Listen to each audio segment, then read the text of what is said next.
नमस्कार दोस्तों, स्वागत है आपका अपने चैनल स्टडी अड्डा में। तो दोस्तों, जैसा कि आप सभी को पता है कि जो उत्तराखंड अधीनस्थ सेवा चयन आयोग ने अपना अभी पीछे बीते ही दिनों अपना एक न्यू नोटिफिकेशन जारी किया था, जिसमें एग्ज़ाम की जो डेट है उसको बताया गया था। ठीक है ना फ्रेंड। तो आप सभी को पता चल गया होगा कि जो हमारे एग्ज़ाम हैं वो नवंबर अक्टूबर में होकर ही रहेंगे। अगर कोई दिक्कत प्रॉब्लम होती है तो वो दिसंबर में जा सकते हैं, नहीं तो अक्टूबर नवंबर में उनके होने की संभावना बहुत अधिक है। तो फ्रेंड, उसी को देखते हुए और अपने सिलेबस को कवर करते हुए आज की वीडियो में हम बात करने वाले हैं सेल्स के इम्पोर्टेंट कोशिकांग के बारे में। तो जिनमें सबसे पहला है गोल्जी कॉम्प्लेक्स और दूसरा है लाइसोसोम। तो ये दो कोशिकांग के बारे में आज की इस वीडियो में हम बात करने वाले हैं। तो फ्रेंड देखिए, अभी तक के जितने भी एग्ज़ाम हुए हैं जिसमें साइंस से रिलेटेड क्वेश्चन आए हैं, चाहे वो एसएससी का हो, सीजीएल का हो या फिर किसी भी टाइप का एग्ज़ाम हो, उसमें जितने भी क्वेश्चन आए हैं वो सारे के सारे क्वेश्चन हमने इस वीडियो में कवर किए हैं। और फ्रेंड, जिन क्वेश्चन के बनने की संभावना एग्ज़ाम में और भी रहती है तो वो सारे के सारे क्वेश्चन हमने इस वीडियो में कवर किए हुए हैं। तो फ्रेंड, वीडियो बहुत इंपॉर्टेंट होने वाली है, लास्ट तक ज़रूर देखिएगा। तो फ्रेंड, ज़्यादा टाइम वेस्ट नहीं करते हुए स्टार्ट करते हैं। तो हम बात करते हैं सबसे पहले गोल्जी कॉम्प्लेक्स के बारे में। ठीक है ना। इसको हिंदी में हम गोल्जी बॉडी, गोल्जी काय, ये इन सारे नामों से पुकारते हैं। ठीक है। तो सबसे पहले हम बात करते हैं कि ये जो गोल्जी कॉम्प्लेक्स है इसकी खोज किसने की थी। तो फ्रेंड, इसकी जो खोज की थी वो की थी कैमिलियो गोल्जी ने 1898 में। और ये जो कैमिलियो गोल्जी थे ये इटली के निवासी थे। ठीक है ना फ्रेंड। अभी हम बात करते हैं कि ये जो गोल्जी कॉम्प्लेक्स होती है इसकी उपस्थिति कहाँ कहाँ पर होती है और कहाँ कहाँ नहीं होती है। तो फ्रेंड देखिए, सबसे पहले मैं आपको बता देता हूँ कि जितने भी यूकेरियोटिक्स होते हैं उन सभी के अंदर ये गोल्जी कॉम्प्लेक्स प्रेजेंट होती है। ठीक है ना फ्रेंड। ऑल यूकेरियोटिक्स में प्रेजेंट होती है, और जबकि कुछ में प्रेजेंट नहीं होती है, जैसे कि मैमेलियन आरबीसी हो गई, चालनी नलिकाएं हो गई, जलोद्भुत व टेरिडोफाइडा और शुक्राणु को छोड़कर, यानी कि जो ये होते हैं मैमेलियन आरबीसी, जलोद्भुत, टेरिडोफाइडा, शुक्राणु, इनमें क्या होते हैं गोल्जी कॉम्प्लेक्स प्रेजेंट नहीं होता है, अब्सेंट होता है। ठीक है ना फ्रेंड। और साथ ही साथ जितने भी प्रोकैरियोटिक्स होते हैं उनमें भी गोल्जी कॉम्प्लेक्स अब्सेंट होते हैं। ठीक है ना। इनमें भी गोल्जी कॉम्प्लेक्स नहीं पाए जाते हैं। ठीक है ना। अभी हम बात करते हैं कि देखिए, जो गोल्जी बॉडी होती है उसका एक अदर नाम भी होता है जिसको हम बोलते हैं डिक्टियोसोम। क्या बोलते हैं? डिक्टियोसोम। ठीक है ना। तो कभी कभी क्वेश्चन आ जाता है कि डिक्टियोसोम किस कोशिकांग को बोलते हैं। तो फ्रेंड, ये बोलते हैं गोल्जी बॉडी को, गोल्जी कॉम्प्लेक्स को। ठीक है। अभी हम बात करते हैं कि इसका जो निर्माण होता है वो कहाँ पर होता है। तो फ्रेंड, इसका निर्माण केंद्रक से होता है। ठीक है। सिंपल सा क्वेश्चन है। गोल्जी बॉडी जो होती है उसका निर्माण केंद्रक से होता है। ठीक है ना। अभी हम बात कर लेते हैं थोड़ा सा लाइसोसोम के बारे में। देखिए फ्रेंड, अभी हम इसके जो गोल्जी बॉडी के क्वेश्चंस हैं वो हम आगे डिस्कस करेंगे। ठीक है ना। थोड़ा सा लाइसोसोम के बारे में हम जान लेते हैं, फिर हम इकट्ठा क्वेश्चंस के बारे में डिस्कस करेंगे। ठीक। अभी हम बात करते हैं कि इसकी जो खोज है लाइसोसोम की, ये किसने की थी। तो फ्रेंड, ये की थी ईसाई डी डुबे ने। ठीक है। ईसाई डी डुबे ने 1949 में। अभी हम बात करते हैं कि जो लाइसोसोम है इसकी उपस्थिति कहाँ कहाँ होती है। ठीक है ना फ्रेंड। तो इसकी जो उपस्थिति होती है तो वो होती है जितने भी प्रोटिस्टा होते हैं, प्रोटोजोआ होते हैं व जंती कोशिकाओं में इसकी उपस्थिति पाई जाती है, जबकि आरबीसी में ये प्रेजेंट नहीं होती है। ठीक है ना। तो क्वेश्चन आ जाता है कि निम्नलिखित में से आरबीसी में प्रेजेंट कौन नहीं होता है। तो वो होता है लाइसोसोम। अदर भी होते हैं, तो ये अदर भी प्रेजेंट नहीं होते हैं, बहुत चीज़ें अब्सेंट होती हैं। तो हमने सिर्फ ऑप्शन के अकॉर्डिंग लाइसोसोम को टिक करना है।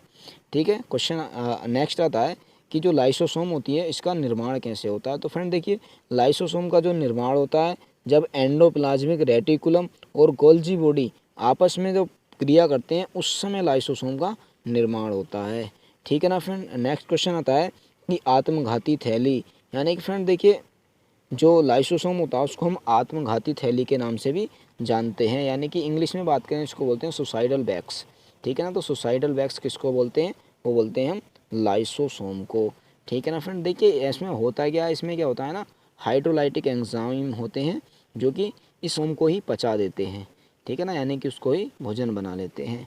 अभी हम बात करते हैं अंकुरित बीज में भोज्य पदार्थ लाइसोसोम के एंजाइम द्वारा घुलनशील बनाए जाते हैं। तो फ्रेंड देखिए, जो अंकुरित बीज होता है और उसमें जो भोज्य पदार्थ पाए जाते हैं ना, तो उसमें ठोस अवस्था में पाए जाते हैं। तो फ्रेंड उसको जो घुलनशील अवस्था में बनाता है वो बनाता है लाइसोम। तो क्वेश्चन इस तरह से पूछा जाता है कि अंकुरित बीज में भोज्य पदार्थ किसके एंजाइम द्वारा घुलनशील बनाए जाते हैं? तो फ्रेंड ये बनाए जाते हैं लाइसोसोम के एंजाइम द्वारा।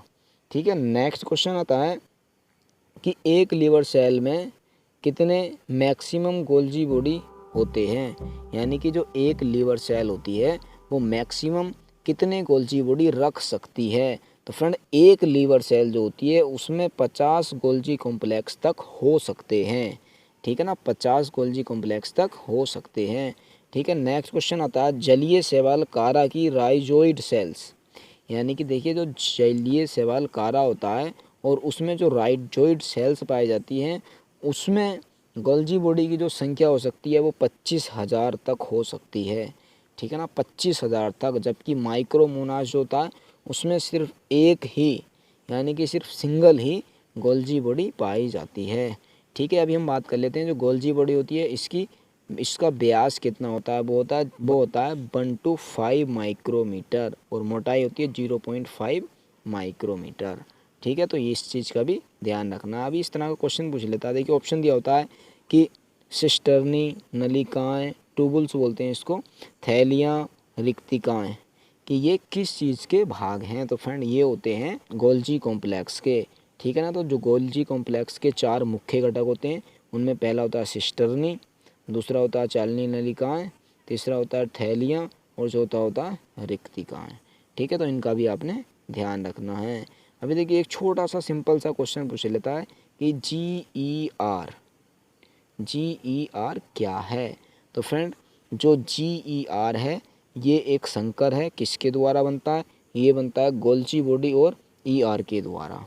ठीक है ना, ER यानी कि एंडोप्लाज्मिक रेटिकुलम। ठीक है ना, गोल्जी बॉडी और ER के द्वारा जो संकर बनता है वो होता है GER। ठीक है, अभी हम बात करते हैं GERL। तो GERL क्या है? तो फ्रेंड GERL भी एक संकर है जो कि गोल्जी बॉडी ER के साथ साथ इसमें लाइसोसोम भी पार्टिसिपेट करता है। ठीक है ना, तो गोल्जी बॉडी ER व लाइसोसोम द्वारा बनाया हुआ एक संकर है GERL। ठीक है, नेक्स्ट क्वेश्चन आता है हमारा कि गोल्जी बॉडी में निम्नलिखित में से कौन उपस्थित होता है? तो गोल्जी बॉडी में इनमें से कौन उपस्थित होता है? तो फ्रेंड देखिए, गोल्जी बॉडी में न्यूक्लिक एसिड प्रेजेंट नहीं होते हैं। ठीक है ना, न्यूक्लिक एसिड अबसेंट होते हैं और न्यूक्लियोटाइड्स ये भी अबसेंट होते हैं, न्यूक्लियोसाइड ये भी अबसेंट होते हैं। जबकि जो प्रोटीन होता है वो 60 से लेकर 65 यानी कि 60 से लेकर 65% तक होता है, जबकि लिपिड 35 से 40% तक होता है। ठीक है ना, तो अगर पूछ लेता है कि गोल्जी बॉडी में प्रोटीन कितने प्रतिशत तक होता है तो वो होता है 60 से लेकर 65% तक और लिपिड होता है 35 से लेकर 40% तक। ठीक है, ये भी आपने ध्यान रखना है। अभी नेक्स्ट क्वेश्चन आता है कि अंडक कोशिकाओं में पीत को हम योक बोलते हैं। तो अंडक कोशिकाओं में योक किस कोशिकांग के चारों तरफ जमा होता है? तो फ्रेंड देखिए, जो अंडक कोशिकाएं होती हैं, एग सेल्स होती हैं, उसमें जो योक होता है वो गोल्जी बॉडी के चारों तरफ जमा होता है। ठीक है ना, नेक्स्ट क्वेश्चन आता है कि कोशा रूपांतरण में भाग लेने वाला कोशिकांग है। तो कोशा रूपांतरण में जो भाग लेता है यानी कि सेल ट्रांसफॉर्मेशन में, वो होता है गोल्जी संकर। ठीक है ना, गोल्जी संकर कोशा रूपांतरण में भाग लेता है। ठीक है, अभी हम बात कर लेते हैं थोड़े से लाइसोसोम के क्वेश्चंस के बारे में। तो फ्रेंड देखिए, अभी हम बात करते हैं लाइसोसोम के आकार के बारे में। ठीक है ना फ्रेंड, ये लाइसोसोम का आकार है। तो लाइसोसोम का जो आकार होता है वो नॉर्मली वो होता है 0.5 माइक्रोमीटर व्यास वाला। ये हम सिर्फ एक नॉर्मली लगा लेते हैं, पर इसका जो साइज होता है वो 0.2 से लेकर 0.8 माइक्रोमीटर व्यास तक का होता है। ठीक है ना, अभी हम बात करते हैं जो किडनी सेल्स होते हैं और ल्यूकोसाइट होते हैं, उसमें किडनी सेल्स होते हैं और ल्यूकोसाइट होते हैं, उसमें इनका जो व्यास हो सकता है वो 50 माइक्रोमीटर तक भी हो सकता है। ठीक है, देखिए नॉर्मली साइज़ क्या है इसका 0.5 माइक्रोमीटर, बल्कि जो किडनी सेल्स और ल्यूकोसाइट्स होते हैं उनमें 50 माइक्रोमीटर तक भी हो सकता है, कंफर्म नहीं है। ठीक है ना, हो भी सकता है। ठीक, नेक्स्ट क्वेश्चन आता है कि एक लाइसोसोम में कितने हाइड्रोलाइटिक एंजाइम पाए जाते हैं। तो फ्रेंड जो एक लाइसोसोम होता है उसमें जो हाइड्रोलाइटिक एंजाइम्स पाए जाते हैं वो लगभग 50 तक पाए जाते हैं, ठीक है ना। और जितने ज़्यादा किसी हाइड्रोलाइटिक एंजाइम्स होंगे तो फ्रेंड उस लाइसोसोम के उतने ही ख़त्म होने के चांसेस सबसे अधिक होंगे, ठीक है ना। बाकी अब बात करते हैं हम नेक्स्ट आगे की। तो आगे हम कुछ इंपॉर्टेंट क्वेश्चन डिस्कस करने वाले हैं। तो पहला क्वेश्चन आता है इनमें से कि which of the following organelles is called the traffic police of the cell, कि निम्नलिखित इनमें से किस कोशिकांग को सेल का ट्रैफिक पुलिस यानी कि यातायात पुलिस के नाम से भी जानते हैं। फ्रेंड ये देखिए आप डायग्राम अच्छे उससे देख सकते हैं चित्र में, ठीक है ना। तो फ्रेंड हम बात करते हैं कि जो ट्रैफिक पुलिस बोलते हैं वो बोलते हैं हम गोल्जी बॉडी को। किसको बोलते हैं फ्रेंड? गोल्जी अपरेटस को। तो जो गोल्जी अपरेटस होता है उसको हम सेल की ट्रैफिक पुलिस भी बोलते हैं, ठीक है ना। तो नेक्स्ट क्वेश्चन आता है कि इन 1873 Camillo Golgi discovered Golgi apparatus, की 1873 में जो कैमिलियो गोल्जी थे इन्होंने गोल्जी अपरेटस की खोज की थी। कहाँ पर की थी? पुरकिंजे सेल्स यानी कि नर्व सेल्स में। तो अब ये क्वेश्चन पूछ रहे हैं कि विच इज़ द स्टैन, कि उस समय जो स्टैन का यूज़ किया था वो कौन सा था, यानी कि which is the stain that he used to visualise Golgi apparatus. उस समय जो स्टैन का यूज़ किया था वो कौन सा था? तो फ्रेंड ये था Janus green, silver stain, orange G या हीमेटोक्सिन्स। तो फ्रेंड उस समय जो स्टैन का यूज़ किया था वो था सिल्वर स्टैन, यानी कि ऑप्शन नंबर बी इसका बिल्कुल राइट आंसर हो जाएगा, ठीक है। नेक्स्ट क्वेश्चन आता है कि डिक्टियोसोम आर, यानी कि डिक्टियोसोम हैं। तो डिक्टियोसोम क्या हैं? फ्रेंड डिक्टियोसोम जो होते हैं वो होते हैं Golgi apparatus of plant cells and lower invertebrates. तो डिक्टियोसोम क्या होते हैं? होते हैं Golgi apparatus of plant cells में और लोअर इनवर्टिब्रेट्स में, ठीक है। नेक्स्ट क्वेश्चन आता है कि the simplest unit the sac like closed compartment of Golgi apparatus is called as, यानी कि जो सिंपलेस्ट यूनिट होती है सकर लाइक क्लोज्ड कंपार्टमेंट होती है गोल्जी अपरेटस की, उसको क्या बोलते हैं? तो फ्रेंड उसको जो बोलते हैं उसको बोलते हैं हम सिस्टर्नी। तो फ्रेंड सिस्टर्नी क्या होती है? एक,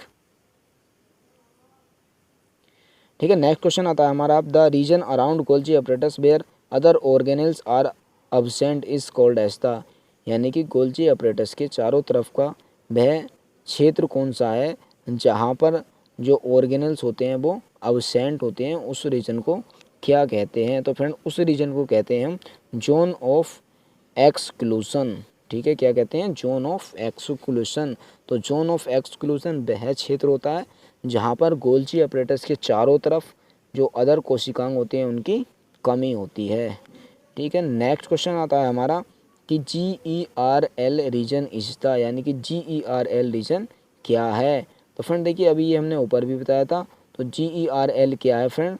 तो GERL जो है ये है गोल्जी बॉडी, ER व लाइसोसोम द्वारा गोल्जी संकर, ठीक है ना। गोल्जी बॉडी, ER लाइसोसोम के द्वारा जो संकर उत्पन्न होता है उसको बोलते हैं हम गोल्जी GERL, ठीक है ना। तो जो Golgi ER lysosome associated involve in packing and sorting of cellular materials, ठीक है। नेक्स्ट क्वेश्चन आता है हमारा कि histochemical localisation of Golgi is by staining with. तो फ्रेंड इसका जो राइट आंसर हो जाएगा वो हो जाएगा ओस्मियम टेट्रा ऑक्साइड, ठीक है। नेक्स्ट क्वेश्चन आता है हमारा which of the following organelles is involved in cell plate formation, यानी कि कौन सा ऑर्गेनेल्स ऐसा है जो सेल प्लेट फॉर्मेशन में इन्वॉल्व होता है, पार्टिसिपेट करता है? तो फ्रेंड इस क्वेश्चन का जो हमारा राइट आंसर हो जाएगा वो हो जाएगा ऑप्शन नंबर डी, यानी कि गोल्जी अपरेटस, ठीक है। यानी कि गोल्जी अपरेटस क्या होता है वो इसमें पार्टिसिपेट करता है, ठीक है। नेक्स्ट क्वेश्चन आता है the function of Golgi apparatus include all accepts, यानी कि इनमें से जो गोल्जी अपरेटस का वो काम है वो कौन सा नहीं है? तो फ्रेंड देखिए ये है Golgi apparatus is the sorting centre of the cell, ये बिल्कुल सही है। Golgi body is the involve in post translation modification, ये भी बिल्कुल सही है। नेक्स्ट पॉइंट है कि GA यानी कि Golgi apparatus is involve in secretary protein synthesis. तो फ्रेंड ये है बिल्कुल गलत, ठीक है ना। तो ऑप्शन नंबर सी इसका बिल्कुल राइट आंसर हो जाएगा, ठीक है। नेक्स्ट क्वेश्चन आता है कि which of the following statement are true regarding Golgi apparatus. तो गोल्जी ऑपरेटर्स के लिए इनमें से कौन सी स्टेटमेंट बिल्कुल सही है। तो फ्रेंड देखते हैं, पहला ऑप्शन है कि गोल्जी ऑपरेटर्स हैज़ पोलैरिटी, यानी कि गोल्जी ऑपरेटर में पोलैरिटी पाई जाती है, तो ये बिल्कुल सही है।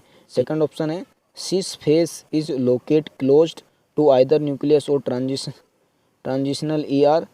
सी ऑप्शन है trans face is located near plasma membrane and D option है ऑल ऑफ दीज। तो फ्रेंड ये जो वर्क हैं सारे के सारे गोल्जी ऑपरेटर्स के ही हैं, ठीक है ना। तो राइट आंसर हो जाएगा ऑल ऑफ दीज, ठीक है। नेक्स्ट क्वेश्चन आता है कि which of the following organelle is called the suicidal bags of the cell. तो suicidal bags cells, suicidal bags किसको कहते हैं, तो ये बोलते हैं फ्रेंड लाइसोसोम को, ठीक है। नेक्स्ट क्वेश्चन आता है हमारा कि the lysosomal membrane is rich in. तो फ्रेंड जो लाइसोसोमल मेम्ब्रेन होती है वो किस चीज़ में रिच होती है। तो फ्रेंड जो लाइसोसोमल मेम्ब्रेन होती है वो सिलियलिक एसिड में रिच होती है, यानी कि इसमें सिलियलिक एसिड की जो मात्रा होती है वो अधिक होती है, यानी कि ऑप्शन नंबर सी इसका बिल्कुल राइट आंसर हो जाएगा। नेक्स्ट क्वेश्चन आता है in which of the following cells lysosomes are absent, यानी कि इनमें से कौन सी सेल ऐसी हैं जिनमें लाइसोसोम अब्सेंट होते हैं। तो फ्रेंड देखिए ऑप्शन है एनिमल सेल, एरिथ्रोसाइट्स, हिपेटोसाइट या मसल सेल्स। तो फ्रेंड इसका जो हमारा राइट आंसर हो जाएगा वो हो जाएगा एरिथ्रोसाइट। तो एरिथ्रोसाइट्स में जो लाइसोसोम होते हैं वो अब्सेंट होते हैं, ठीक है। नेक्स्ट क्वेश्चन आता है हमारा कि what is the pH of a lysosome. तो लाइसोसोम का पीएच क्या होता है, एसिडिक होता है, बेसिक होता है या फिर न्यूट्रल होता है। तो फ्रेंड इसका जो राइट आंसर हो जाएगा वो हो जाएगा एसिडिक, यानी कि लाइसोसोम का जो पीएच होता है वो होता है एसिडिक, यानी कि ऑप्शन नंबर ए इसका बिल्कुल राइट आंसर हो जाएगा, ठीक है। कि which of the following enzyme are used as marker for the lysosome, यानी कि इनमें से कौन सा एंजाइम है जो लाइसोसोम के मार्कर के लिए यूज किया जाता है। तो ऑप्शन है फास्फोलाइपेज, एसिड फास्फेटेज, पायरोविक डिहाइड्रोजिनेज या फिर सक्सीनेट डिहाइड्रोजिनेज। तो फ्रेंड इसका जो राइट आंसर हो जाएगा वो हो जाएगा ऑप्शन नंबर बी, यानी कि एसिड फास्फोफेटेज, ठीक है ना। एसिड फास्फोटेज क्या है, ये मार्कर के लिए, लाइसोसोम के मार्कर के लिए यूज किया जाता है, ठीक है। नेक्स्ट क्वेश्चन आता है कि which of the following techniques are used in the isolation of liposomal fractions. तो इनमें से कौन सी टेक्निक है जो कि लाइपोसोमल फ्रैक्शंस के आइसोलेशन के लिए यूज की जाती है। तो ऑप्शन है इलेक्ट्रोफोरेसिस, अल्ट्रासेंट्रीफ्यूगेशन, और ये है सुक्रोज, डेंसिटी ग्रेडियंट, सेंट्रीफ्यूगेशन या ऑल ऑफ द अबव। तो फ्रेंड इसका जो हमारा राइट आंसर हो जाएगा वो हो जाएगा ऑप्शन नंबर सी, यानी कि सुक्रोज, डेंसिटी ग्रेडियंट, सेंट्रीफ्यूगेशन, ठीक है। तो अब चलते हैं नेक्स्ट क्वेश्चन पे। नेक्स्ट क्वेश्चन आता है हमारा कि which of the following are the function of lysosomes, यानी कि इनमें से कौन सा लाइसोसोम का फंक्शन है। तो ऑप्शन है ऑटोलाइसिस, ऑटोफैगी, डाइजेक्शन या ऑल ऑफ द अबव। तो फ्रेंड इसका जो राइट आंसर हो जाएगा वो हो जाएगा ऑल ऑफ द अबव, यानी कि ऑप्शन नंबर डी इसका बिल्कुल राइट आंसर हो जाएगा। तो नेक्स्ट क्वेश्चन है कि which of the following statement are true about the acidic pH of lysosomes, यानी कि इनमें से कौन सा स्टेटमेंट एसिडिक लाइसोसोम के एसिडिक पीएच के लिए सही है। तो पहला ऑप्शन है कि प्रेजेंस ऑफ एनाबोलिक एंजाइम्स। तो सही बात है फ्रेंड, देखिए कि जो लाइसोसोम्स होते हैं उसमें जो एसिडिटी पाई जाती है उसका जो कारण होता है वो होता है कि लाइसोसोम में एनाबोलिक एंजाइम्स पाए जाते हैं, इस कारण उसका जो पीएच होता है वो एसिडिक होता है, ठीक है। यानी कि ऑप्शन नंबर ए इसका बिल्कुल राइट आंसर हो जाएगा, ठीक है। नेक्स्ट क्वेश्चन आता है हमारा लाइसोसोम्स आर इन्वॉल्व्ड इन, कि जो लाइसोस होते हैं वो किस चीज़ में इन्वॉल्व होते हैं, पार्टिसिपेट होते हैं। Option number digestion, intracellular digestion, extra cellular digestion या both intracellular and extra cellular digestion. तो फ्रेंड इसका जो हमारा राइट आंसर हो जाएगा ऑप्शन नंबर डी है कि both intracellular and extra cellular digestion. तो फ्रेंड इसका जो हमारा राइट आंसर हो जाएगा वो हो जाएगा both intracellular and extra cellular digestion में, ठीक है। ऑप्शन नंबर डी इसका बिल्कुल राइट आंसर हो जाएगा। तो नेक्स्ट क्वेश्चन है हमारा कि which of the following organelles is called the perinuclear dense bodies, यानी कि इनमें से कौन सा कोशिकांग ऐसा है जिसको पेरीन्यूक्लियर डेंस बॉडीज़ के नाम से भी जानते हैं। तो ऑप्शन है न्यूक्लियोलस, लाइसोसोम्स, पैराक्सीसोम्स या ऑल ऑफ द अबव। तो फ्रेंड इसका तो राइट आंसर हो जाएगा वो हो जाएगा लाइसोसोम्स। तो लाइसोसोम्स को पेरी न्यूक्लियर डेंस बॉडीज भी कहते हैं। ठीक है, तो हमारा नेक्स्ट क्वेश्चन है कि which of the following staining techniques are used to locate the lysosomes. तो फ्रेंड इसका जो which of the following staining techniques are used to locate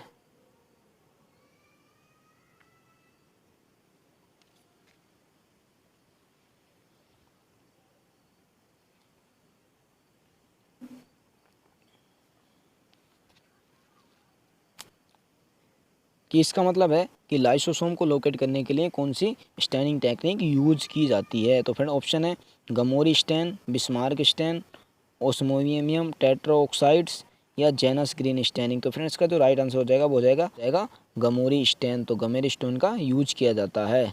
ठीक है ना, तो इसका ऑप्शन नंबर ए बिल्कुल राइट आंसर हो जाएगा। नेक्स्ट क्वेश्चन आता है हमारा which of the following biomolecules are the components of lysosomes.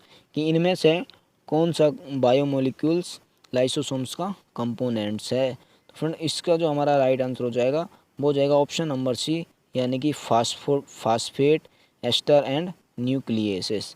ये क्या है, लाइसोसोम्स के कंपोनेंट्स हैं, यानी कि ऑप्शन नंबर सी इसका बिल्कुल राइट आंसर हो जाएगा। तो नेक्स्ट क्वेश्चन है हमारा कि why are lysosomes considers the garbage truck of a cells. यानी कि लाइसोसोम्स को गार्बेज ट्रक्स सेल्स का क्यों माना गया है। तो फ्रेंड इसका जो हमारा राइट आंसर हो जाएगा वो हो जाएगा ऑप्शन नंबर सी, यानी कि because they remove all unwanted cellular materials.